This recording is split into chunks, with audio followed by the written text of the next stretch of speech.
Czy w Polsce jest tylko jedna stolica zimowa, gdzie można napić się doskonałych wód leczniczych i jednocześnie pojeździć na nartach? Które polskie uzdrowisko nazywane jest perłą polskich uzdrowisk? Zapraszamy do Krynicy. Za moment wyruszymy na spacer z domu z duszą. Jest to pensjonat będący w rękach tej samej rodziny od ponad 130 lat.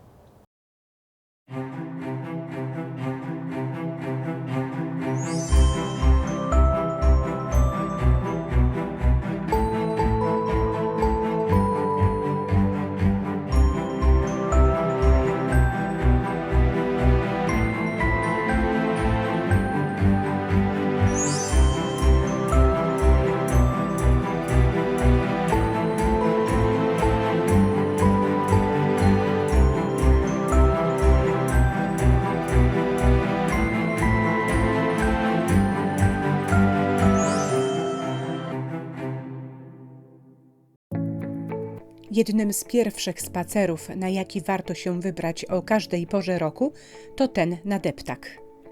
Można przejść się wzdłuż potoku Kryniczanka i podziwiać architekturę drewnianych pensjonatów, które tu powstawały od końca lat 50. XIX wieku. Drewniane domy padały ofiarą pożarów i niektóre z nich są rekonstrukcją. Na przykład minęło już 35 lat od pożaru, po którym niczym jak Feniks z popiołów odrodził się jeden z najpiękniejszych budynków tzw. Zarzecza, Willa Tatrzańska. Jego wygląd zewnętrzny został pieczołowicie odtworzony. W kolejnym z domów, Romanówce, który został przeniesiony z innego miejsca w Krynicy, znajduje się muzeum najsłynniejszego polskiego malarza prymitywisty Nikifora. Sercem uzdrowiska jest deptak. To tu wznoszą się najciekawsze i najważniejsze budynki.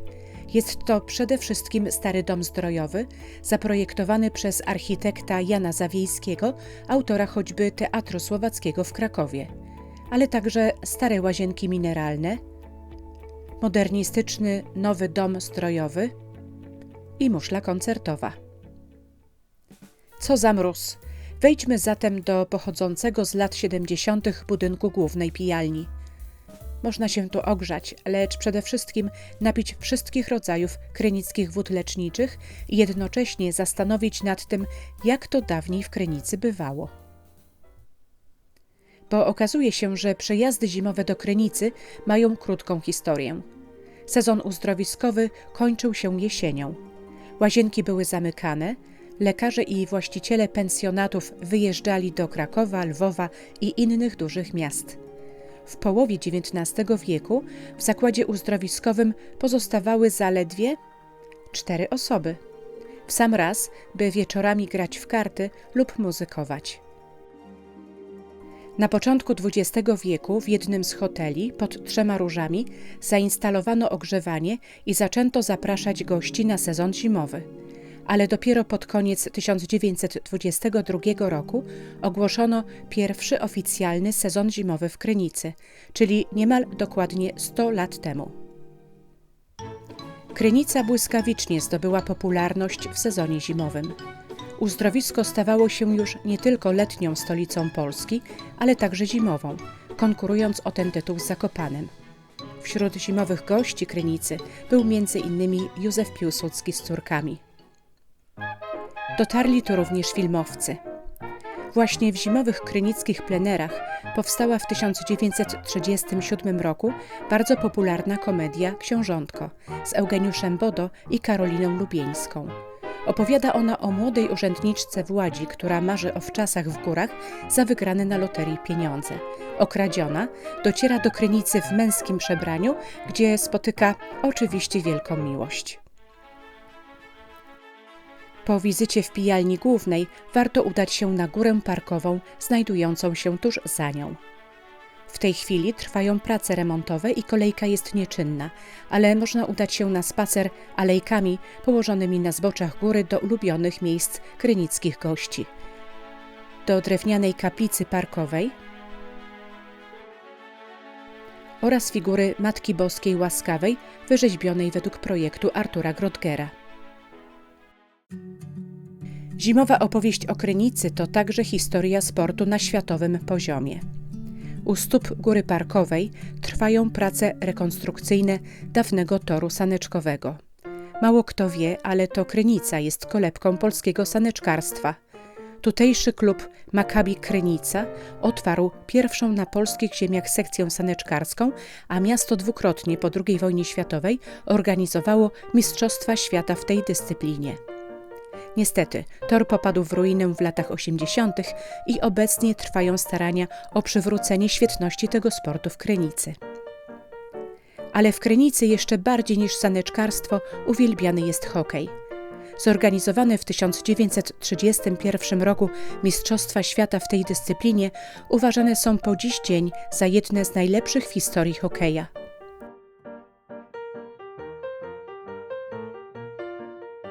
Szkoda, że dziś nie możemy oglądać konkursów w skokach narciarskich organizowanych w Krynicy. Przed II wojną światową na szczycie Góry Krzyżowa powstała jedna z największych w Polsce skoczni. No cóż, okazało się, że jest niebezpieczna i została rozebrana. Na szczęście dla współczesnych miłośników zimowego szaleństwa istnieją liczne stoki narciarskie. Znajdują się one na Słotwinach, w centrum miasta na zboczu Krzyżowej, ale przede wszystkim na szczycie Jaworzyny. Na Jaworzynę można dostać się z Krynicy koleją gondolową uruchomioną w 1997 roku. Ma ponad 2 km długości i przewozi do 1600 osób na godzinę. Pierwotnie stacja początkowa miała znajdować się w centrum Krynicy, ale ostatecznie powstała tylko jej część wiodąca od Czarnego Potoku. Na szczycie i zboczach góry znajduje się 9 tras narciarskich, zarówno dla doświadczonych, jak i początkujących narciarzy. Szczyt Jaworzyny to spełnienie marzeń miłośników pięknych widoków. Od końca 2021 roku na dachu górnej stacji kolejki działa platforma widokowa, oferująca panoramę 360 stopni. Widok na Beskidy, na góry po słowackiej stronie granicy, a zwłaszcza na Tatry, zapiera dech w piersiach. I bynajmniej nie z powodu mroźnego wiatru, który nam towarzyszył podczas kręcenia tych zdjęć.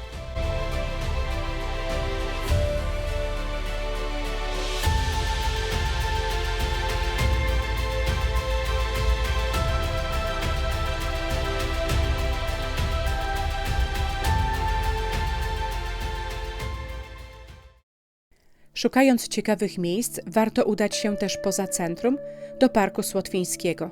Od 2019 roku znajduje się tu tężnia solankowa.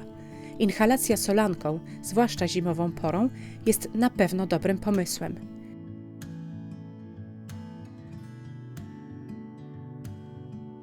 Nieopodal stoi pijalnia wody Słotwinka, którą bardzo lubimy ze względu na jej silny, żelazisty smak. To jedna z najstarszych krynickich budowli. Pochodzi z 1808 roku.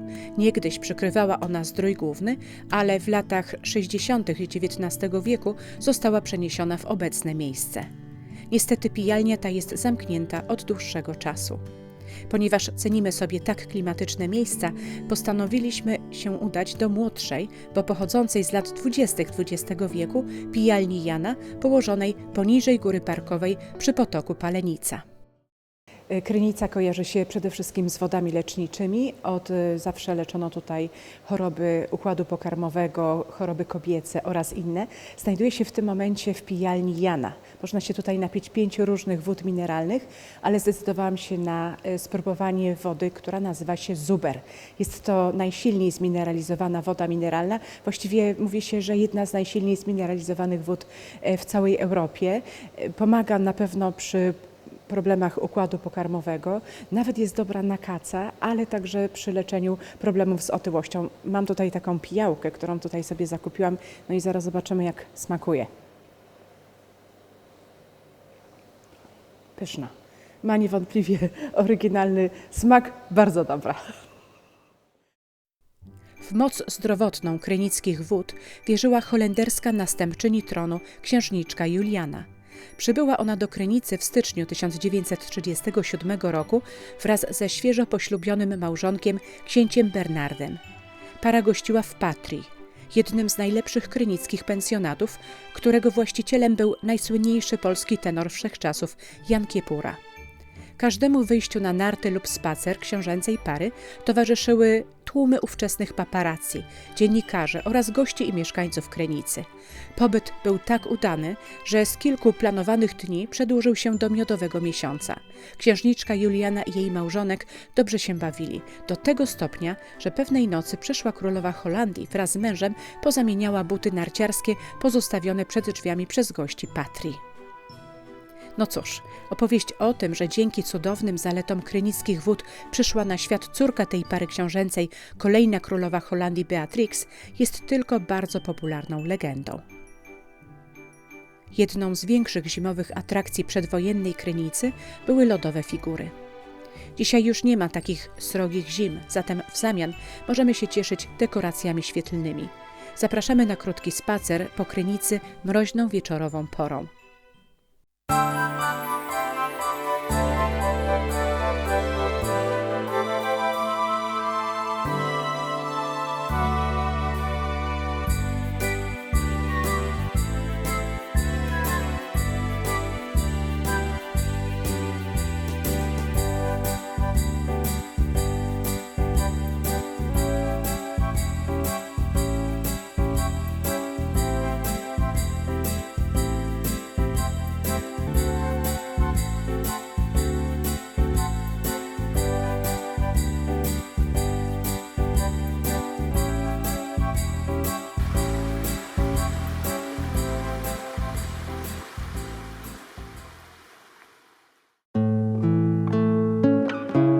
Nasz pobyt w Krynicy zbiegł się z 475. rocznicą założenia wsi Krynica, o czym wspominamy na naszym blogu.